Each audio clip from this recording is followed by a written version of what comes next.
3 రోజుల క్రితం ఆంధ్రప్రదేశ్లో జగన్మోహన్ రెడ్డి గారి ప్రభుత్వం ఏ విధంగా ఒక కొత్త వ్యవస్థని రాజ్యాంగేతర శక్తులుగా మార్చి వాళ్ళకి పదవులు ఇవ్వడమే కాకుండా ప్రత్యేకమైన నిధులు కేటాయించుకుంటూ కొన్ని అఫీషియల్గా, చాలా వరకు అన్అఫీషియల్గా రాష్ట్రంలో పరిపాలించడానికి సలహాదారుల నియామకం గురించి మేము ప్రశ్నించాం.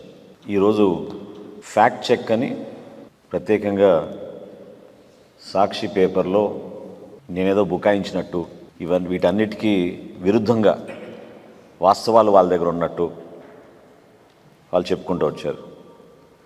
అసలు పత్రికా విలేకరులు అందరినీ ఆహ్వానించి సమావేశం ఏర్పాటు చేసి ప్రభుత్వాన్ని మేము కొన్ని డిమాండ్స్, కొన్ని ప్రశ్నలు అడిగినప్పుడు ప్రభుత్వం నుంచి స్పందన రావాలి. కానీ ఈ పత్రికకి దానికి ఏం సంబంధం? వాళ్ళు ఎందుకు ఫ్యాక్ట్ చెక్ చేస్తున్నారు? ఫ్యాక్ట్ చెక్ చేసే అధికారం ప్రత్యేకంగా ఆ పత్రికకి ఎందుకు ఉంది?